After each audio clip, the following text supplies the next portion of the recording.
Hello friends चले एसेছি তোমাদের সামনে।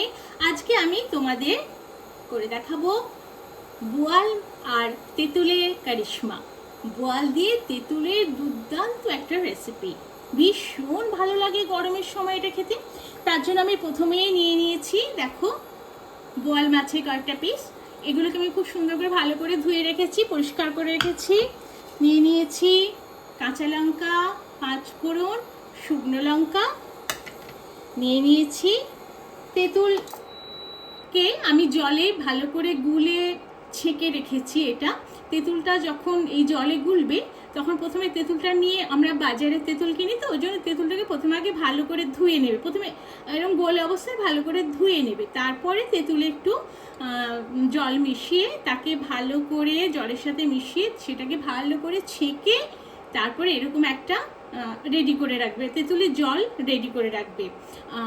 সেই এটা রেডি হয়ে গেছে আমার, তেঁতুলের জলটা আমি রেডি করে রেখেছি। আর লাগছে আমার সর্ষের তেল, সেই বাঙালি প্রিয় বলেছি সর্ষের তেল, যেটা ছাড়া আমাদের বাঙালির খাদ্য সবসময় অসম্পূর্ণ থেকে যায়। আর লাগছে হলুদ, নুন। প্রথমে আমি ইন্ডাকশানটা, আমার ওভেনটা অন করে দিলাম। এটা গরম হতে হতে আমি মাছে নুন হলুদ মাখিয়ে নেবো। দিয়ে দেবো একটু নুন,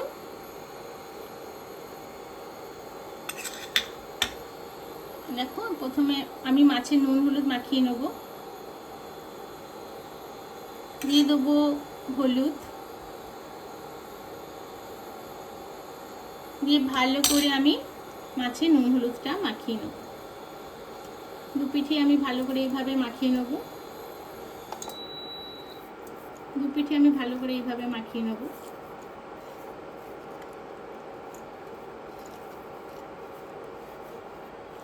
নুন হলুদটা মাখানো হয়ে গেলে আমি মাছটা ভালো করে, প্রথমে খুব বেশি ফ্রাই করব না, কারণ এই তেঁতুল দিয়ে এই মাছের এই টকটা, এটা টক টক টক খেতে হয়, তো এটা আমি খুব বেশি ভাজবো না মাছটাকে। আমি নুন হলুদ মাখিয়ে নিয়েছি মাছে, ভালো করে আমি নুন হলুদটা মাখিয়ে নিলাম।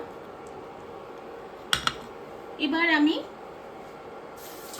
মাছটাকে হালকা করে ফ্রাই করে নেব। ফ্রাইটা যদি আমি খুব ডিপ ফ্রাই করি এটা খেতে কিন্তু খুব একটা ভালো লাগবে না। সেই জন্য সবসময় এই রান্নাটা করার সময় খেয়াল রাখতে হবে যেন মাছটা হালকা ভাজা হয়।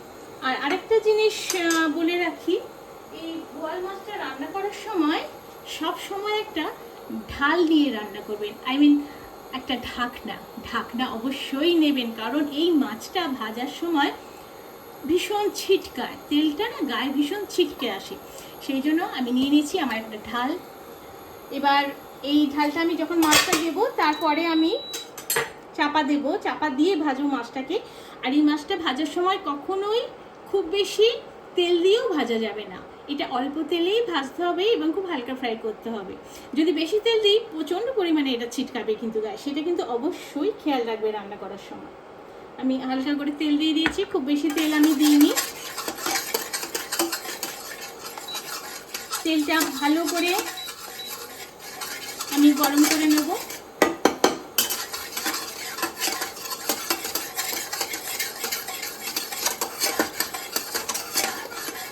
রান্না করার সময় আমাদের তো একটু সাবধানে করতে হয় যাতে না গায়ে সবসময় তেলটা ছিটিয়ে আসে, সেই দিকে সবসময় খেয়াল রাখবে যাতে সাবধানে রান্নাটা করা যায়।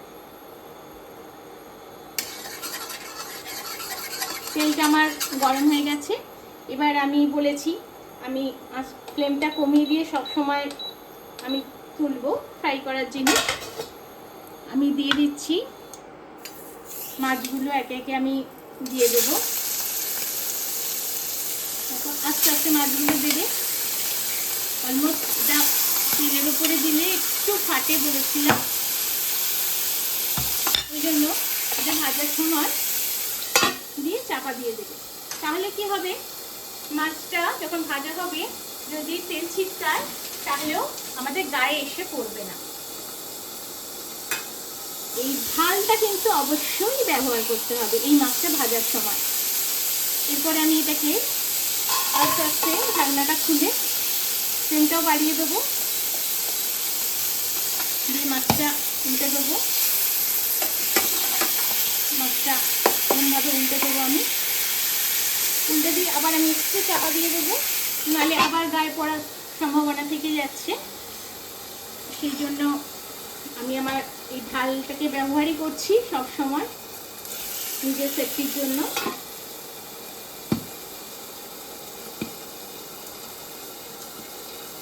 যখন আমি মাছটাকে উল্টাবো তখন আমি ফ্লেমটাকে আবার একটু কমিয়ে দিয়ে তারপরে উল্টাবো।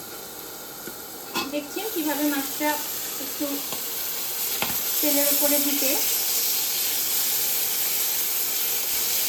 এটা একটু আওয়াজ করে তেলটা ছিটকায়, এই জন্য। এবারে কিছুটা ভাজা হয়ে যাওয়ার পরে আর অতটা ছিটকায় না। এবারে আমি ঢাকনাটা খুলে নেব। আর মাছটা আমি যেহেতু বেশি ফ্রাই করবো না, তাই মাছটা আমার ভাজাও হয়ে গেছে। আমি এবার তুলে নেবো মাছটা, হালকা ফ্রাই করবো মাছটাকে আমি।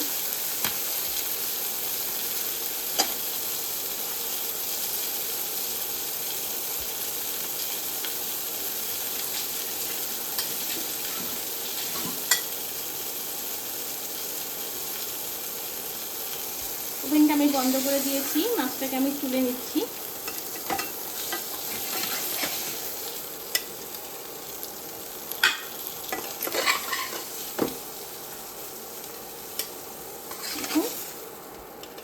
দেখো মাছটা আমার হালকা ফ্রাই করে নিয়েছি, আমি বেশি আমি ভাজিনি। এবার আমি একটু তেল দিয়ে ফোড়নটা ভেজে নেব। গ্যাসটা আমি আবার অন করে দেবো।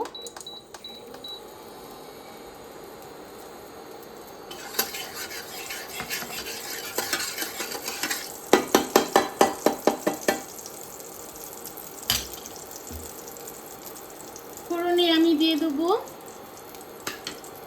শুকনো লঙ্কা,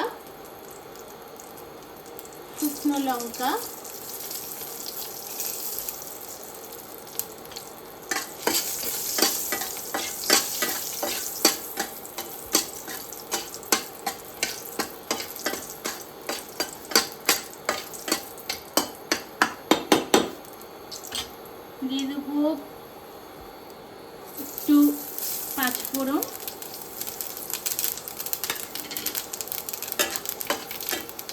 সুন্দর করে এটা ভাজা হয়ে গেলে, যখন এটা স্মেল উঠবে ভাজার, তখন বুঝতে হবে এটা ভাজা হয়ে গেছে অলমোস্ট। তখন আমি গ্যাসের ফ্লেমটা কমিয়ে দিয়ে আমি যে তেঁতুলে জলটা করে রেখেছিলাম, দেখছো তেঁতুলের জলটা আমি যে করে রেখেছিলাম, এই তেঁতুলের জলটা আমি আস্তে আস্তে তেলের উপর দিয়ে দেবো। আমি গ্যাসটা কমিয়ে দেবো, সব সময় বলেছি।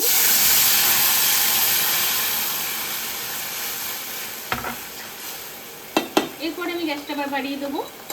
কোনো কিছু ঢালার সময় বা তেলের উপরে কোনো কিছু তোলার সময় সব সময় বন্ধুরা খেয়াল রাখবে, কখনোই জোর ফ্লেম দিয়ে কিছু তুলবে না, তাহলে সরাসরি কিন্তু ওটা আমাদের গায়ে ছিটকে এসে পড়ার সম্ভাবনাটা থেকে যায়। এতে আমি দিয়ে দেবো অল্প করে একটু হলুদ, খুব বেশি হলুদ দেবো না, কারণ যেহেতু মাছে আমার হলুদ দেওয়া আছে, আমি খুব বেশি দেবো না। আর অল্প করে এই জলটার জন্য একটু নুনও দিয়ে দেবো।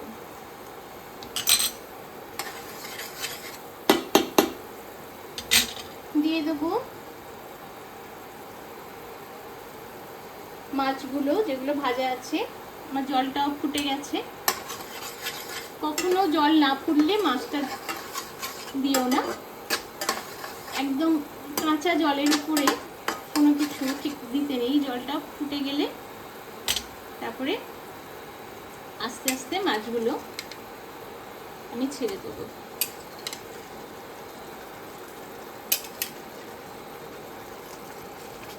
ভীষণ ভীষণ টেস্টি হয় এটা। আর গরমের সময় দুপুরবেলা এটা খেতে ভীষণ ভালো লাগে। এর সাথে ভাত আর আলু ভাতে এই কম্বিনেশনটা ভীষণ ভালো যায়, তেল লঙ্কা করে আলু ভাতে আর তার সাথে ভাত। আমি ফ্লেমটা অল্প একটু কমিয়ে মাঝারি ফ্লেমে রেখে আমি একটা চাপা দিয়ে দিচ্ছি।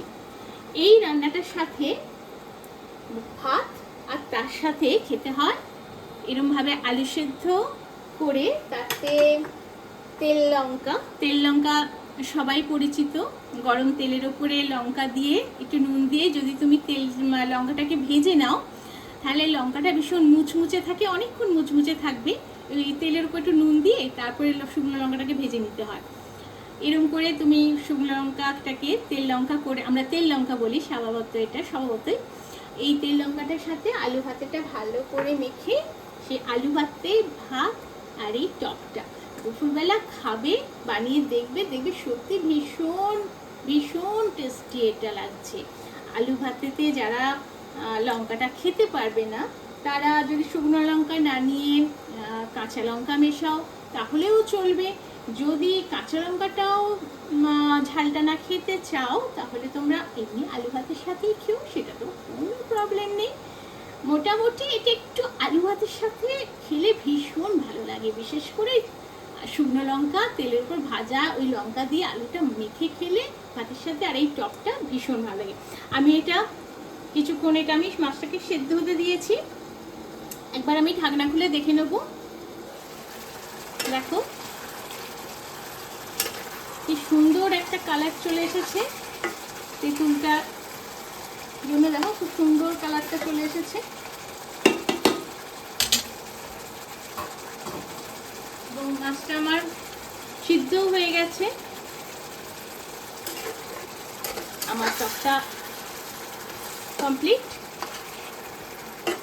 এবার এটা আমি 5 মিনিট তোমরা রান্না করবে, তেঁতুলের জল দিয়ে 5 মিনিট রান্না করলেই মাঝারি আছে এটা হয়ে যাবে।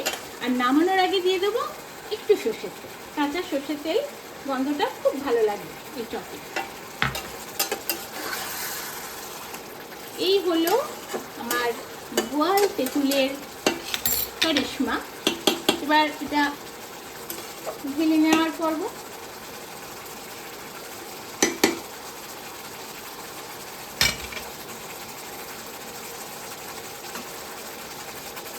আমি ওভেনটা অফ করে দেবো।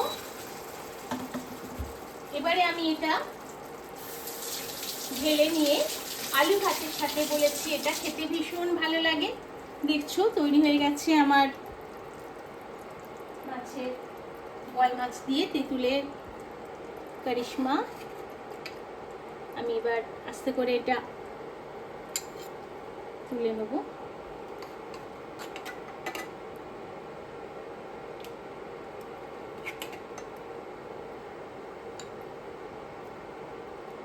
ভীষণ ডেলিশিয়াস দেখতে হয়েছে, খেতেও ভীষণ ডেলিশিয়াস হয়েছে, খেয়ে দেখবে তোমরা। সেদ্ধ আলুটা আগে থেকে করে রেখেছিলাম, সেদ্ধ আলুটাকে এইভাবে তেল লঙ্কা সহযোগে মেখে বোয়াল মাছের টকটার সাথে খেলে ভীষণ সুন্দর লাগে। আমি কাঁচা নুনটা অ্যাভয়েড করে চলি সবসময়, কাঁচা নুনটা সবসময় আমাদের একটু অ্যাভয়েড করা ভালো, যার জন্য আমি লঙ্কাটা ভাজার সময় নুনটা দিয়ে দিয়েছিলাম, ওই জন্য আলুটা সেদ্ধ করার সময় আমি অল্প নুন দিয়ে দিয়েছিলাম, তাই আমি এক্সট্রা করে কাঁচা নুন আর অ্যাড করছি না। আমি জাস্ট লঙ্কা তেলটা দিয়ে আলু ভাতেটা ভালো করে মেখে নেব।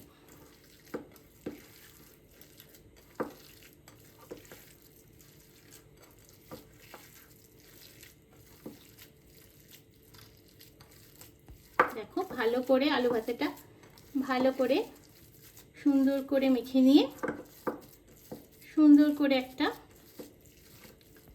গোল শেপ করে তারপরে এটা তোমরা পরিবেশনের সময় থালায় দিয়ে দেবে। খুব সুন্দর খেতেও হবে, দেখতেও খুব ভালো লাগে।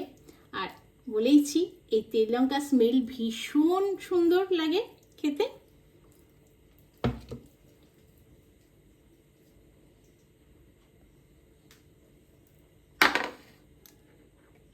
যদি কেউ এক্সট্রা শুকনো লঙ্কা খেতে চায় তাহলে আমি দিয়ে দিচ্ছি গার্নিশের সময়।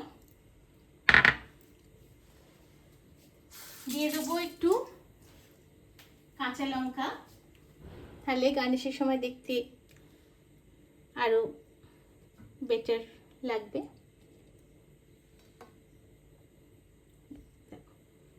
কাঁচা লঙ্কা দুটো আমি দিয়ে দিচ্ছি। তৈরি হয়ে গেছে আমার বোয়াল তেঁতুলের কারিশমা। ভীষণ টেস্টি খাবার। অবশ্যই তোমরা এইভাবে প্রিপারেশনটা তৈরি করে অবশ্যই ট্রাই করে দেখবে, নিজেদের পছন্দের মানুষদের এটা খাওয়াবে, দেখবে গরমকালে ভীষণ মুখরোচক। এটা যখন কিছু খেতে ভালো লাগে না, এরকম তেঁতুলের টক ভীষণ ভালো লাগে। আর তার সাথে এরকম শুকনো তেল লঙ্কা দিয়ে আলু ভাতে মাখা। তাহলে বন্ধুরা আজ এই পর্যন্ত, পরে আবার অন্য রান্না নিয়ে তোমাদের সামনে আসবো। সবাই ভালো থাকবে, ধন্যবাদ। যদি আমার চ্যানেলটা তোমাদের ভালো লাগে, আমার রান্না তোমাদের পছন্দ হয়, তাহলে অবশ্যই সাবস্ক্রাইব করে দিও।